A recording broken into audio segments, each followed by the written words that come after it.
Good morning, students. This is science video. We are skipping this 11th chapter, air, water, and weather, and we will just finish it off with the 12th chapter, that is the solar system. Clear? So 11th chapter is not coming in your exam, and 12th chapter is coming. That's why I'm explaining 12th chapter. In the 12th chapter, I'm explaining the half of the chapter. The video will be bit long, so make sure you will listen the carefully and read the topics, and then you can ask the questions if you have any doubt in this topics. Clear? So I'm just explaining the solar system, that is on page number 104. This is the new chapter, the solar system, chapter number 12, page number is 104. So if we talk about in this chapter, we will include the solar system and the earth. Clear? So there are 8 planets in our solar system. हमारे पास 8 planet हैं पूरे solar system में. Solar system universe में होता है, ठीक है, जहाँ पर सन, मून ये सब होते हैं और बाकी प्लैनेट्स होते हैं. वहाँ पे भी, वहाँ पूरा मिलाकर क्या बनता है, सोलर सिस्टम बनता है. ठीक है. सो इस सोलर सिस्टम में कितने प्लैनेट्स हैं? 8 प्लैनेट्स हैं. ठीक है. Each planet revolves around the sun in its own orbit. हर एक प्लैनेट सन के चक्कर लगाता है. ठीक है. आप देखेंगे मरकरी, वीनस, अर्थ, Mars, Jupiter, Saturn, Uranus, Neptune, ये सारे प्लैनेट हैं. ये सारे प्लैनेट मिलकर एक सोलर सिस्टम बनाते हैं. समझ में आ गया? सन अपनी जगह पे रहता है, लेकिन ये जो प्लैनेट्स हैं वो सब ऑर्बिट में चक्कर लगाते हैं. ठीक है, सन के. अभी मैं समझाऊंगी किस तरह से. So planets are heavenly bodies that revolve around the sun. They do not have any light of their own. Planets are heavenly body that revolves around the sun. ये हेवनली बॉडीज हैं जो सन के चारों तरफ चक्कर लगाती हैं. इनकी खुद की लाइट नहीं होती है, किसी की भी अपनी लाइट नहीं है. इस सन के रिफ्लेक्शन की वजह से इनको लाइट मिलती है. ठीक है. मरकरी को भी लाइट सन ही दे रहा है और सबको लाइट सन देता है. ठीक है. यहाँ पे अंधेरा रहेगा क्योंकि ये सन के बहुत दूर हैं. जो सन के बिल्कुल पास हैं या फिर थोड़े से पास हैं, उनको लाइट अच्छी खासी मिलती है. अर्थ तीसरे नंबर पर है, तब भी उसको काफ़ी लाइट मिलती है सन की. समझ में आ गया? तो ऐसे समझ सकते हो कि लाइट कहाँ दूर तक पहुँच रही होगी. सो इनकी खुद की लाइट नहीं होती है. इनकी लाइट किसकी वजह से है? सन की वजह से, सन की रिफ्लेक्शन की वजह से. Clear? Now this is the activity which you have to match with their explanation. So sun, all planets revolve around it. Earth, we live on it. And telescope, an instrument used to see far off place objects. Telescope से हम दूर की चीज़ों को नज़दीक करके देख सकते हैं. मतलब दूर की चीज़ें वो लेंस में नज़दीक दिखती हैं. ठीक है. So this is telescope. So the solar system, we will start with the chapter now. The sun, 8 planets, their moon, and other heavenly objects form a solar system. Sun और 8 planets और उनके moon और other heavenly objects form a solar system. सबके अपने अपने moon हैं. मतलब अगर बात की जाए तो सबके अपने अपने सैटेलाइट हैं, नेचुरल सैटेलाइट. ठीक है. हमारे अर्थ में ही एक ऐसा है जो पास में मून है.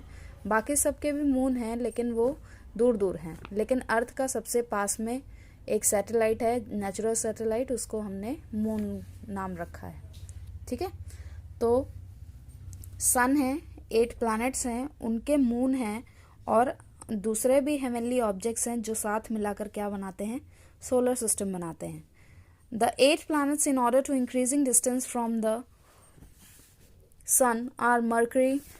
सो ये डिस्टेंस की वजह से इनके वो नंबरिंग की हुई है. मर्करी, वीनस, अर्थ, Mars, Jupiter, Saturn, Uranus, Neptune, इनके डिस्टेंस की वजह से सन की से कितने दूर दूर पे हैं, इसलिए इनको नंबरिंग की गई है. मर्करी है पहला, जो सबसे पास है, वीनस फिर थोड़ा दूर है, अर्थ उससे भी दूर, मार्स उससे भी दूर, जुपिटर उससे भी दूर, सैटर्न, यूरेनस, नेपट्यून ये सबसे दूर। समझ में आ गया? सो इसलिए इनको डिस्टेंस के अकॉर्डिंग इनको नंबरिंग की हुई है। Now Pluto was considered as the 9th planet of the solar system until scientists reclassified it as a dwarf planet. पहले प्लूटो को भी 9th planet रखा गया था सोलर सिस्टम में, पर साइंटिस्ट लोगों ने इसको हटाकर ड्वार्फ प्लैनेट बना दिया गया है। मतलब पहले से ही वो प्लूटो अभी भी वहीं है, लेकिन उसको हमने सोलर सिस्टम में इंक्लूड नहीं किया है।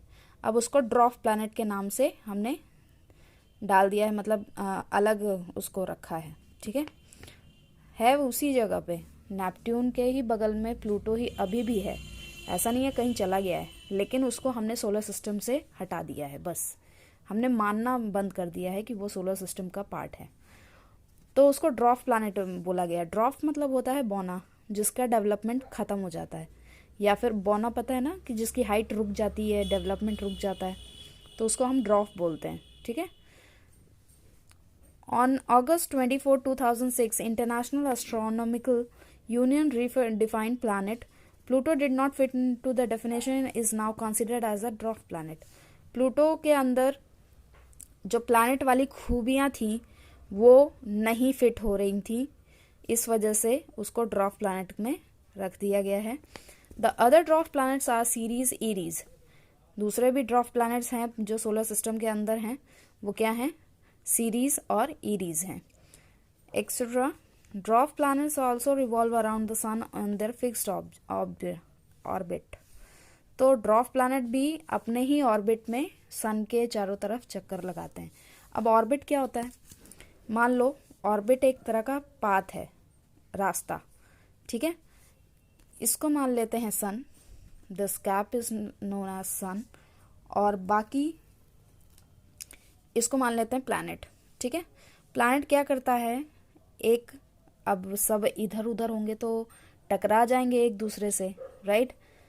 क्योंकि एक जगह तो चाहिए ना, एक रास्ता तो फिक्स्ड रास्ता चाहिए हमें, कि ताकि हम टक्कर ना खा सकें। तो सबके अपने अपने रास्ते हैं सन के चारों तरफ। ठीक है, सन कभी भी घूमता नहीं है, ये सन अपनी जगह नहीं बदलता है, सन एक ही जगह पे रहता है। ये प्लैनेट है, तो प्लैनेट उसके चारों तरफ चक्कर लगाता है। समझ में आ गया? अब ये कब कब लगाता है, कितने टाइम तक लगाता है, क्या सिस्टम है, ये बाद में समझेंगे। अभी इतना समझिए कि ऑर्बिट एक फिक्स्ड पाथ है। समझ में आ गया? एक फिक्स्ड रास्ता है जिसके ऊपर प्लैनेट हमारे चक्कर लगाते हैं। समझ में आ गया? So this is the known as orbit. Orbit एक फिक्स पाथ है। समझ में आया? Now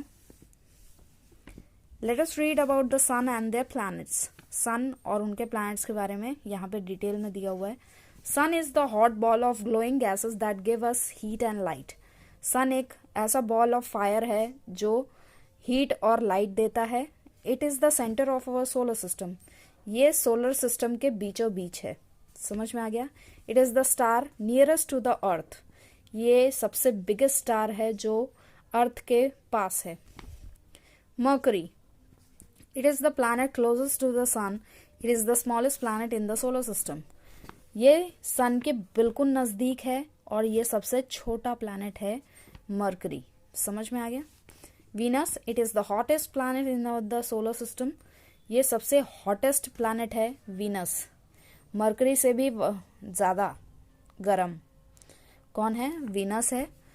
it is the smallest, we can see it in the night sky. It looks like a bright star in the early morning and evening.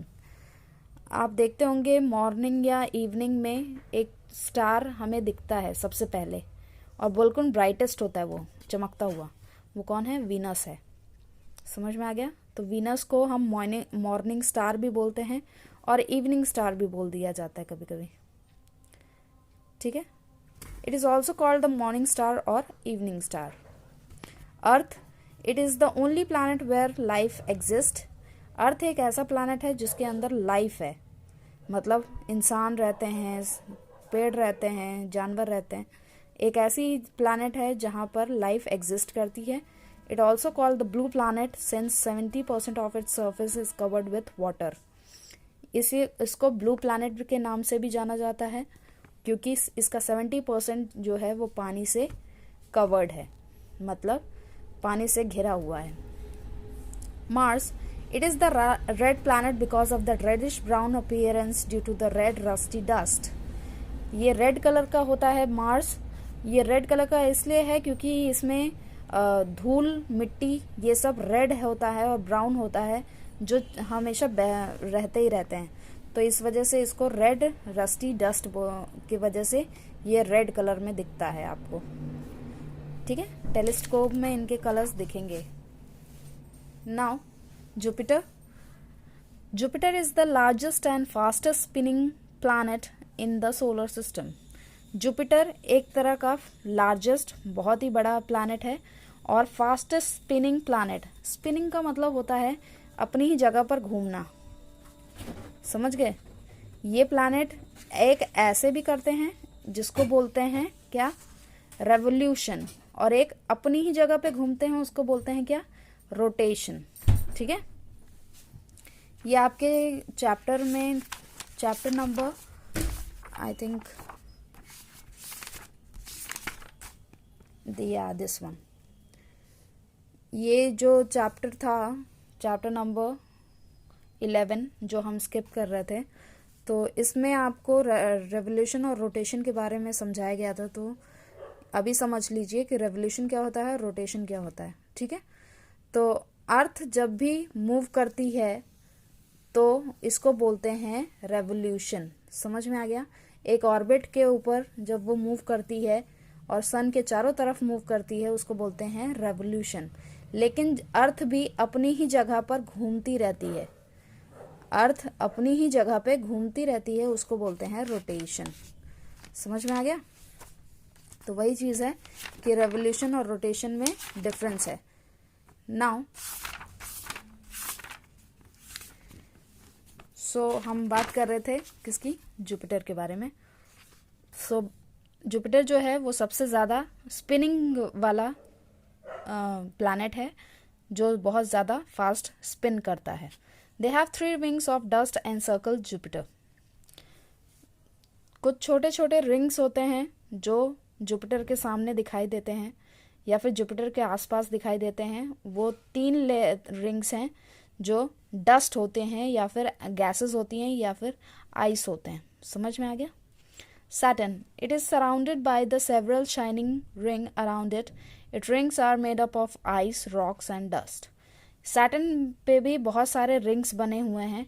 Saturn पे तो दिखते भी हैं, यहाँ पे देखेंगे ध्यान से तो Saturn के चारों तरफ आपको रिंग दिखेंगे बहुत सारे।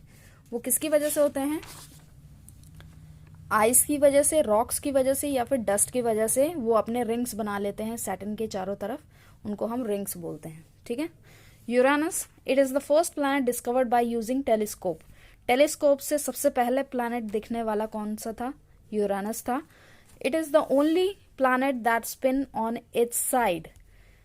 यूरानस सिर्फ अपने एक ही जगह पे घूमता है, मतलब वो रेवोल्यूशन करता है लेकिन वो सिर्फ एक ही तरफ घूमता है, पूरा चक्कर नहीं लगाता है, मतलब अपना रोटेशन नहीं करता है, वो एक ही साइड से स्पिन करता है, बस वो ऐसे से ऐसे हल्का हल्का।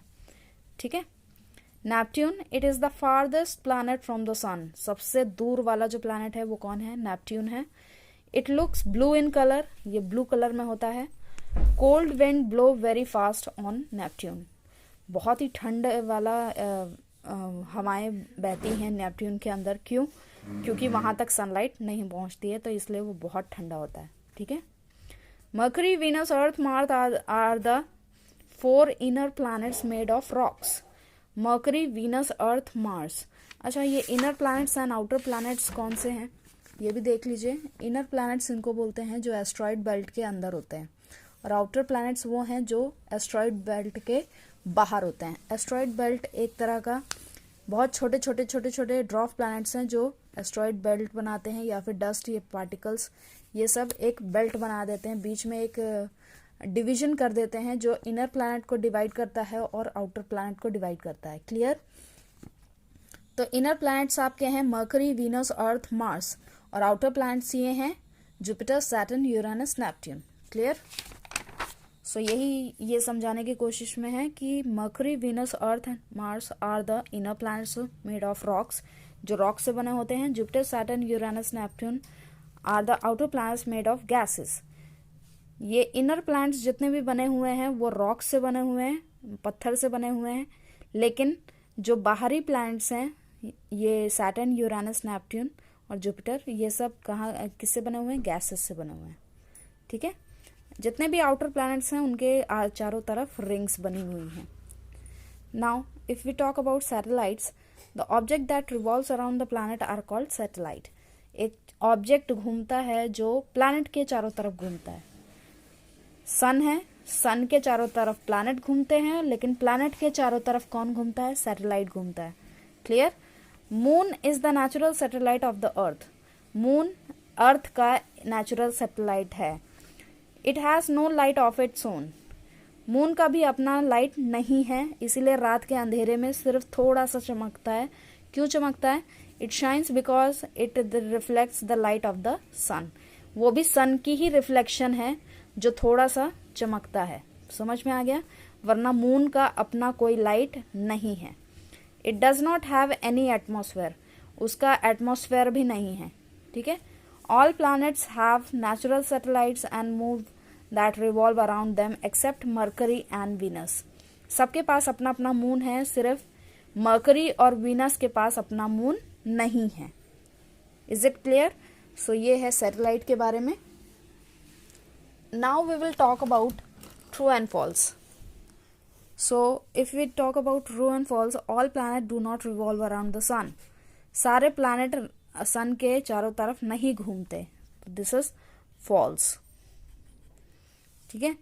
अर्थ is the third planet. Earth तीसरा प्लैनेट है। Mercury, Venus, Earth. तो आपको याद करना पड़ेगा कि ये सारे जो नाम है वो आपको लाइन वाइज याद करने पड़ेंगे। मर्करी, वीनस, अर्थ, Mars, Jupiter, Saturn, Uranus, Neptune. ठीक है? ये याद कर लीजिएगा सीक्वेंस वाइज, ताकि आपको पता रहे कि कौन कितने डिस्टेंस पे है। Venus is the smallest planet.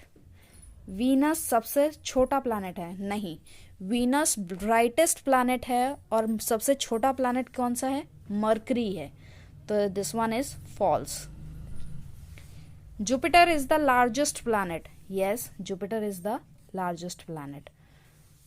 Venus has 2 moons. Venus के पास 2 मून हैं। No, Venus के पास कोई मून नहीं है।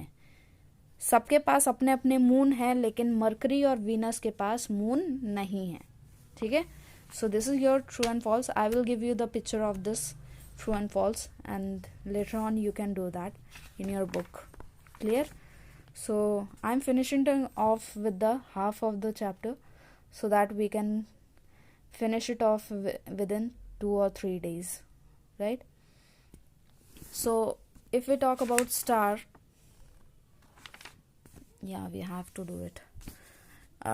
We see number of stars at the night sky. We are not able to see in the daytime due to the bright light of the sun. आपको star जो दिखते हैं वो रात में ही क्यों दिखते हैं? दिन में क्यों नहीं दिखते हैं? क्योंकि सन की इतनी लाइट आ जाती है अर्थ के अंदर कि वो स्टार के जितने भी लाइट होते हैं वो क्या हो जाते हैं? डिम हो जाते हैं। समझ में आ गया? कोई बड़ा सा बल्ब जला दो और छोटा सा एक जो दिवाली में हम बल्ब जलाते हैं छोटे छोटे, वो अगर जला दो तो कौन सा ज़्यादा लाइट देगा? ऑब्वियसली जो बड़ा बल्ब होगा वही लाइट देगा। तो इसी तरह का हाल यहाँ सोलर सिस्टम में भी होता है। Clear? So, star are the huge ball of gases which give out their own heat and light. Star के पास अपनी हीट और लाइट होती है, मून के पास नहीं होती है, स्टार के पास लेकिन होती है। समझ में आ गया? They appear tiny because they are very far away from the earth. ये बिल्कुल छोटे क्यों दिखते हैं? ये बहुत बड़े होते हैं एक्चुअल में, लेकिन इतने छोटे क्यों दिखते हैं? क्योंकि इनका जो दूरी है अर्थ से वो बहुत दूर है, इस वजह से हमको छोटे दिखाई देते हैं। Clear? A group of stars forming a pattern in the sky is called constellation. कभी कभी स्टार्स में अगर आप स्काई में देखते हैं तो रात के टाइम पे, तो आपको स्टार्स में कुछ पैटर्न्स दिखाई देते हैं, मतलब कुछ बने हुए दिखाई देते हैं।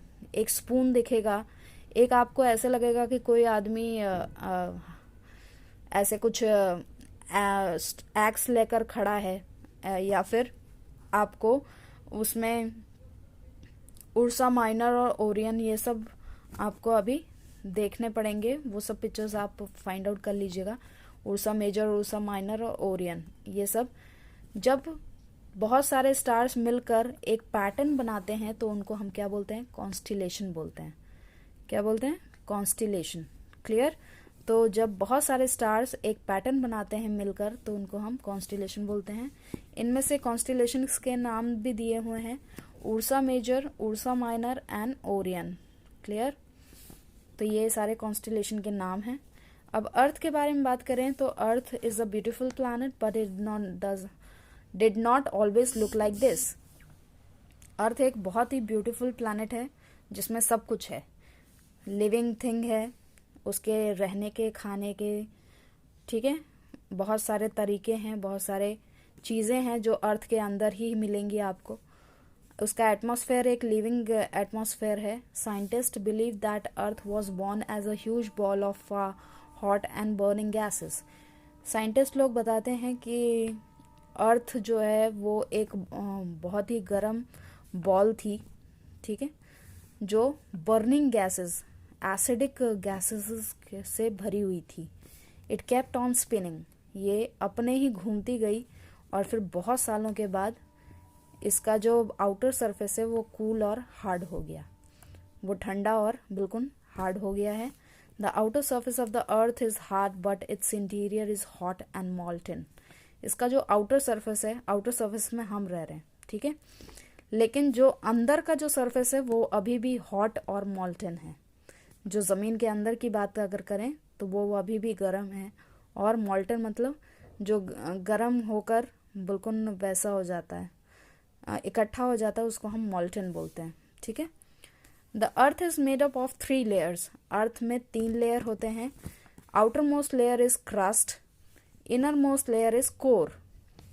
सबसे ऊपर वाला जो हिस्सा होता है अर्थ का वो उसको बोलते हैं क्रस्ट, और सबसे अंदर वाला जो हिस्सा होता है उसको हम बोलते हैं core. Between the crust and core there is a layer called mantle. Crust और कोर के बीच में का जो हिस्सा होता है उसको हम बोलते हैं मैंटल। मैंटल में हम रहते हैं। समझ में आ गया? क्रस्ट क्या है? जो आउटर सरफेस है, जो स्काई से थोड़ा नीचे होता है, जहाँ पे एरोप्लेन और ये सब चलते हैं, वो तो अलग बात हो गई। लेकिन कोर जो होता है वो बिल्कुल धरती के अंदर है, और मैंटल जो है वो थोड़ा सा क्रस्ट और कोर के बीचों बीच है, जहाँ पे हम रह रहे हैं, ठीक है। The core has extremely high temperature. Core जो धरती के अंदर है वो बहुत ही हाई टेम्परेचर में होता है और ग्रेट प्रेशर होता है उसके नीचे, ठीक है। At some places hot boiling liquids and gases come out of the earth surface through opening called volcano.